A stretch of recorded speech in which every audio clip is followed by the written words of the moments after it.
Hey, my name is Ed Walsh. I'm glad you could be here today with me. What I do is I teach at St. Clair Hospital, and I work there as a nurse and as a group leader. And what I teach is a program of mindfulness combined with cognitive therapy, wrapped in a metaphor of sailing. Now, I've written a couple books on it.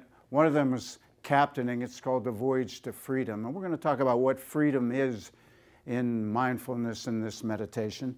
And another book that I wrote is a workbook, a 30-day workbook on meditation that helps patients, students, anybody who wants to get out of their racing, agitated mind, their fearful mind, and bring themselves fully into the present moment. The present moment is a place that's hard to get to, and I'm sure you've discovered that yourself. It's hard even to watch this video because your thoughts are going off to lunch and your thoughts are going off about what your job is like. Being in the present moment is a skill, a difficult skill. I know we have lots of mindfulness practice being taught around the country, and a lot of people look at it as like a hippie on the hilltop smoking dope, just hey, that's not mindfulness. Mindfulness is a training. It is a practice we teach our patients, a practice I teach myself every day. I have to battle for my head. I have a history of depression. I've been on the medications. You know, how many of us have? Millions. But this practice teaches you that medications just get you to square one. If you want to get past square one, you have to have a way to let go of thoughts, to recognize that thoughts are not you. You're behind the thoughts. Those thoughts are just thrown up to your head. Neurologists talk about the two parts of our brain. We've got the old brain in the back, the amygdala or the hypothalamus, and that's the fight or flight brain. And it just throws stuff up. We get thousands of thoughts, and 95% of those thoughts are unconscious. They're just taking you over as you sit there. However, in the front of your brain, you've got a neurocortex. This is the higher part of your brain. A neurocortex is conscious, aware. It knows that you're in the present moment. It knows that thoughts are popping up. And that's what our practice is about, teaching you to get to that place, to get behind your thoughts, and to start running your life from there. So I teach a variety of practices to get there, but the first thing that I teach is a metaphor of sailing. Here's my sailing ships over here. Now, imagine the great Creator dropped you in the ocean and gave you this ship, okay? And said to you, look, I don't care where you sail.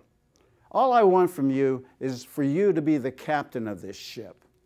Now, this isn't going to be easy for you, the Creator says, because I'm going to give you a crew that's going to help you sail that ship until you learn how to become the captain of this ship. You see, to be a captain, to be in the present moment, you've got to train yourself to be here. Your subconscious mind, until that happens, takes you over. It's a fight or flight mind. A part of that mind is an escape mechanism. It's the flight system. Somebody's chasing you, a bear is going to eat you. You don't have time to talk to the bear. You turn around and you run, okay? That's one of your crew members on board this ship. Another one of those crew members is the agitated part of yourself. That part of you is that part that somebody's going to attack you, you attack them back, you fight. It's the fight or flight mind. So the whole idea of this metaphor is understanding that we are like this ship out in the ocean. We don't have a motor, so we have to constantly adjust ourselves. And where are we sailing to?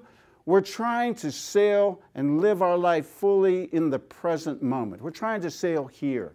Yet our thoughts and our feelings knock us off course. I'm trying to be with you. I'm trying to do this DVD. But you know, I have a drifter mind that says, oh, this is a little scary for me doing this. And my pirate mind says, who the hell cares? These people won't like what you're doing anyway. And so I'm constantly adjusting so I can push through those thoughts and those feelings to bring myself fully into this present moment. That's what we call being a captain. Now, this metaphor is simple. You know, what we teach is that adults, Children are always in the present moment, but adults have to fight for the present moment. And we do this by using all sorts of tricks and strategies to sail this ship. Again, as I said, our ship is always going like this, pushed about by winds and waves, not only in the world, but in ourselves. Our job is to get behind it all and start making choices from what we call our higher place. Now, in our metaphor, we use the helm of the ship. That's the steering wheel, like steering wheel of a car. If you're going to sail your ship, you've got to be at the helm. If you're going to drive your car, you don't want to sit in the back seat. You want to be behind the steering wheel. Yet, most people don't do that. We get up in the morning, we're foggy-headed, we had a tough night, or we're confused, or we're worried about our job, or we're worried about something. So we're actually letting the motor of our car take us around rather than us directing ourselves behind our steering wheel into our day, because we are unconscious. Our subconscious mind is driving us. That fight or flight mind is driving us. And our job is to get behind our thoughts. That's what this mindfulness practice is about. Our thoughts are here. You know, even as I'm doing this video, it's like that. What I have to do is take a breath and back up. That is my practice. And where am I backing up to? The locus of control at the helm of my ship. Is this making sense to you folks so far? Does this sound good to you? Okay. So that's the basic idea of our metaphor, that we are like ships at sea. We don't have any control over the ocean, but we do have control over our ship if we use a practice to get us to that place behind our thoughts. Now, this practice also recognizes that we not only have a higher place behind our thoughts, we have a higher self, I mentioned it as a neurocortex, that knows we're in the present moment and can differentiate between being here, or being here. Those two parts of our mind. We call that the captain in our practice. And the whole part of this practice is learning to be a captain more often than we are what we call a drifter and a pirate. Let me go over these. These are your crew members aboard your ship. Now, the first metaphor that we use, and now we'll show this to you, is the drifter mind. The drifter mind is the flight mind. The more often you avoid things, the more often you seek comfort, even though comfort's going to cause you trouble. We have patients on our unit who come in with depression, and they spend their time in bed and they don't want to get up because they just want to protect themselves from the world. That is the drifter mind. It's that part of us that believes that the ocean should always be calm and always be safe, and we shouldn't have problems, and we do have problems, we're going to hide out in our bed or some other place. And again, this is a normal part of our brain, constantly talking to us. Our drifter mind talks in the wimpy, whiny little voice in our head. Poor me, life sucks, I've had problems, I can't do anything. Now, drifter mind is a mind where we are constantly using this primitive escape mechanism so that we're feeding it avoidance, we're feeding it weakness and sorrow and pity. My wife used to always comment when I became a drifter that my body would change. You walk differently, you talk differently. It's a holistic kind of way of dealing with the world. And most of the thoughts that you're getting as a drifter mind are thoughts of avoidance. We use an acronym with our patients, right down to D, all the way down. For example, difficulty. A drifter avoids difficulty. A drifter remembers pain and sorrow. It doesn't, you can go back 30 years and they're still complaining about grandma didn't give them a cookie. That's what the drifter mind is about. It is constantly stuck on the past, going over the past again and again. Its thoughts are constantly ruminating, going around in a circle. Poor me, why me? See, the drifter believes that thinking problems, thinking through them, talking to everybody in the world about them, it helps solve them. Well, what we discover, that's really not what happens. Even when we're looking for solutions, and when we overlook for solutions, we get stuck in them and we can't get away. Our practice is a practice of backing up and seeing that the present moment is part of solving those problems that you had in the past because you learned to let them go. The drifter mind. The drifter mind is an irrational mind. That's why we talk a lot about cognitive therapy in our practice. Irrational means it has a view of the world that doesn't work. Again, people come into the hospital and they say, "Get me a pill. I want a pill that makes my life happy, everything will be okay, and I won't have any problems." No, ain't going to happen. That's unrealistic. You're still going to have problems. You're going to get old, sick, and die just like everybody else. You see, but in the captaining metaphor, a captain sails whatever the issues of life are. Okay? That's the skill of a captain. Good times, bad times, a captain sails. Bad times, drifters hide out in their bed and avoid and feel sorry and make it worse. Okay. Fear, drifters are constantly caught up in their fear. They listen to their fear. They don't push through. They feel bad. They feel sorry. They feel put upon. Thoughts, again, drifters think and they worry and they think. And I've had patients, I've said, you know, how does worrying help you? Well, if I stop worrying, something bad would happen. It's an addiction of the mind. Okay, in reality, drifters hate reality. They hate the fact that the ocean sometimes is going to send you storms. It's going to send you conflicts. See, a captain of a ship faces a storm and accepts it as a challenge. You know, all right, I got a storm. I could either suffer this storm twice by running away from it, or I could suffer it once by learning to deal with it. Now, all of this, you might be saying to yourself, what does this have to do with mindfulness practice?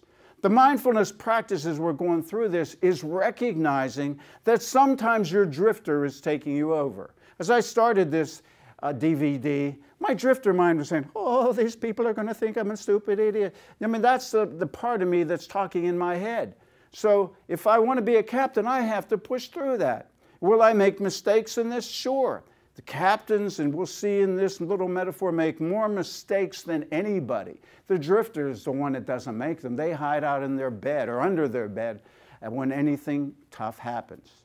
Now, reality. One of the wonderful quotes that I got for drifters that I use with patients came from Grace Hooper, was a woman inventor, ship inventor, brilliant woman. And she always said, a ship is safe in port, but that's not what ships are built for. Ships are built to sail, and you're built to sail. And you're built to battle for your life and sail in this ocean that we have right in front of you, not a fantasy ocean. Now, the other crew member, now this is just one crew member you're battling with. The other crew member is your pirate mind. Your pirate is the agitated mind. It's also in the hypothalamus. It's also throwing up thousands of things. While the drifter mind is about comfort, the pirate mind is about pleasure. And it wants pleasure at any cost. I'll be brief with the pirate. The pirate is a reactor. It's the ADHD mind. It's, you know, when we do meditation, you can tell right off the bat. I have somebody sit there and follow their breath for 1 minute. They're like, oh my God, 1 minute. I can't do that. That's too long. 1 minute. Because they're getting hit with this pirate thought, this agitated autonomic thought in their brain that just overwhelms them. As we'll see with the captain, a captain working with this crew has to learn to delay that pirate's response. The pirate wants me to flip out and to punch somebody. Mindfulness is being aware of that feeling, taking a breath and letting it go, not allowing it to run your life. There's a great movie, the Dharma Brothers, about meditation in a prison in Alabama, where these violent men learn to control that pirate part of themselves by meditation, by learning the skill of delaying and not running away from what they see. Okay? Then that brings us to the captain. And this is what we're striving to do. This is what we've been working on for 15 years here at St. Clair. The captain mind, again, I put it at the neurocortex. Who knows where it is. The captain mind is that part of us that is aware of being aware. That's aware of these thoughts that are popping out. And that's hard because one of the neurologists I talked to said that we get an average of 200,000 thoughts a day. I've heard different numbers on that, but that's not important. What we know is there's thousands of thoughts constantly taking us over. And if we're unaware of those thoughts, then we're victims of them. They're pulling us around and we're feeling sad and we're feeling mad and we're thinking we're making the choice to do that, but we're not. It is that we're habitually going round and round in that same way all the time, and we've got to find a way to push through it. The captain is that part of us that does it. Okay, let's go over the captain. The captain, first of all, is a choice maker in this acronym. A choice maker means, look, I take full responsibility for moving my hand right now, taking a breath right now. That is a captain. That's my choice. I'm aware of it. I could make other choices. I can move this hand rather than this hand, but it's my choice. I take full responsibility. See, drifters don't take responsibility for themselves. You know, they blame the world. They're looking for somebody to save them. They come in the hospital. You know, when I have a group, I tell them, hey, I can't save you. There's nobody here getting saved by me. But I'll help you find yourself if you want to battle for yourself. Okay, and that's more than medication, we tell them. Your choice is that, you know, you're anxious. And, you know, they run out of the group and they say, get me a benzo, get me something to calm my nerves. Well, in our practice, what we teach them is to delay getting that benzo. I mean, you know, you need that thing for anxiety, it'll help you, but the benzo doesn't teach you anything. This practice is learning how to sail even when you have anxiety. Maybe you can delay 10, 15 minutes for the benzo. If you can do that, then you're teaching yourself that you don't have to be dominated by your anxiety, your fear, your frustration, that you can learn to sail through it. As you can see, the first thing a practice does with choice making is a captain feels these thoughts, sees these thoughts, and decides which thoughts to choose and which thoughts to let go. Okay, I want to punch her. Not a good thought. Take a breath and make another choice. That's what a captain does. A captain reviews. Again, this is at the helm of the ship now that I'm talking about. Back here, behind your thoughts, they're coming. You're making the choices to which ones you want to use and which ones you don't. Okay? Or you're creating different thoughts, but you're doing it with full awareness. And awareness is the second part of the acronym of captaining. A captain has to be aware, attentive. And you have to battle for this attentiveness. If you notice, I'm kind of going rapidly with this, but I'm trying to stay focused by using my breath as the wheel of my ship, as the helm of my ship. This is what we teach our patients, that as I'm talking to you, I'm trying not to be in my head. My head's a damn crazy place to be. So what I'm constantly doing is finding my breath, bringing it in, and letting it go. That's a mindfulness practice. As strong a mindfulness practice as sitting out and following your breath with sitting meditation. And I do a lot of sitting meditation as well. But that is our practice. We are trying to be aware as much as we can of the choices that we're making. Now, one of the differences in between a captain, drifter, and pirate that we ask patients to look at is the P of captaining. The P is purpose. We call worthy purpose. You see, drifters, I don't care how much they whine and feel pity and self-sorrow, they're just trying to get something for themselves. Same with the pirate. They are primitive parts of our brain that just think about themselves. Okay, the pirate's just about me. I can lie to you and say all kinds of things, but it's just about me. The captain, however, has to find a worthy purpose beyond themselves. Because if you don't, you get caught up in that. See, the pirate and drifter are the ego mind. The captain has to find a way to be involved with other people, to connect with other people. When I'm in my groups, I'm part of that group. I'm not the captain of the world and they're lowly peons. We're all captains struggling to take control of our life. Helen Keller, who's one of my heroes in life, she said that, we have the wrong idea what happiness is. We think happiness is accumulating things, getting new cars and new homes and new girlfriends. But that's not what it is. Happiness is having a worthy purpose beyond ourselves, connecting with other people, finding that our pain and sorrow and our struggle is something that we can learn from so we can help somebody else with their pain and sorrow. Now, we see patients who are getting better, even though they're extremely depressed when they come in and they're reaching out to other patients to help them. We know that they're starting to move outside of that stuff. They're starting to connect with other people, so they're going to get stronger themselves. That is this practice, awareness. Awareness of even your pain and your suffering. Okay. T in captain is important because T refers to an actual nautical term that we talk a lot about in our groups. The nautical term is tacking.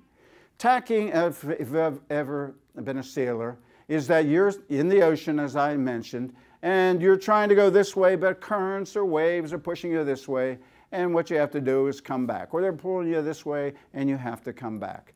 In our meditations and all our varieties of meditations, what we're teaching people to do is stay focused on their breath or some other object of awareness, and when their thoughts or feelings, anxieties, frustrations take them away, take a breath and come back. You see, no human stays fully in the present moment. Just like a ship at sea, a sailing ship can't sail straight. There's just on rare occasion. The winds and waves are constantly pushing it about, so you're constantly making adjustments. Okay, so same with us. I'm trying to be here with this talk, but, random thoughts are coming up. I got a pain in my leg, my ear's ringing from an old scuba diving accident. It's really loud today.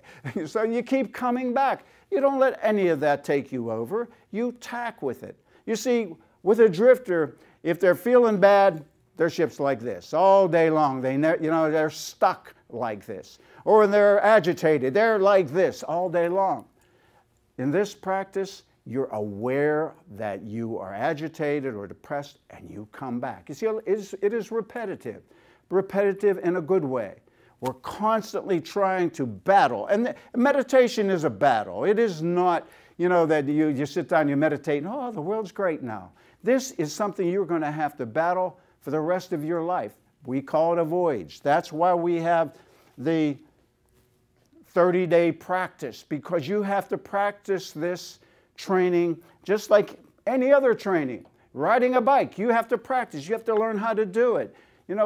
All kinds of practices require that you develop something that gets to that neurocortex, so that neurocortex can push through the fear and the doubt and the frustration. One of the great meditators that I see, again, this is my view of the world, was Roberto Clemente. He was one of my heroes. Greatest baseball player in the world to me. But, when he would get up to the plate and he'd have his bat in his hand and you'd see him take a deep breath and let it out. And what's he focused on? He's focused on that ball. But there's millions of fans on TV, people screaming and all kinds of stuff. But he's focused here. And that's, again, what we're asking patients to do. Find that breath, push through your fear, and keep on practicing this throughout your day, not just with meditation. We do a variety of other practices to help us stabilize ourselves in that present moment. We do a captain's walk, where we ask patients to walk with assertiveness, put their chests out, breathe in through their nose and out through their mouth, and walk through the halls. They might feel like a wimpy mollusk, but when we ask them to do that walk, again, they're pushing through their stuff. And one of the things we found with this practice is that even if you act like a captain, you become a captain. You act strong, you get strong.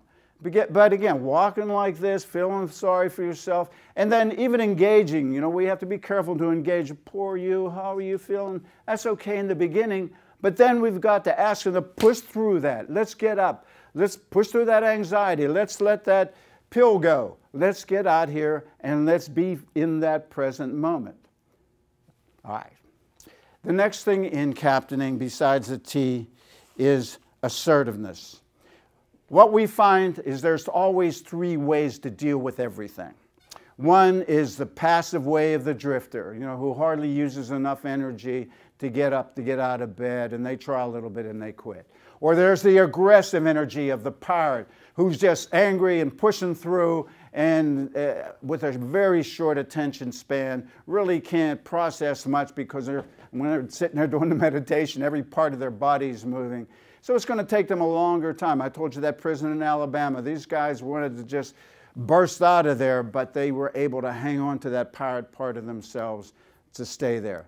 A captain has to learn to be assertive. Assertive means that you have to use some energy to get out of this head, to back yourself up. You don't want to use too much, you go to the pirate, or too little to the drifter. You have to find a way to keep bringing yourself here. So that's why we use a variety of practices on our unit to help people come out of their stuff. Not think themselves out, but grab onto what we call an object of awareness.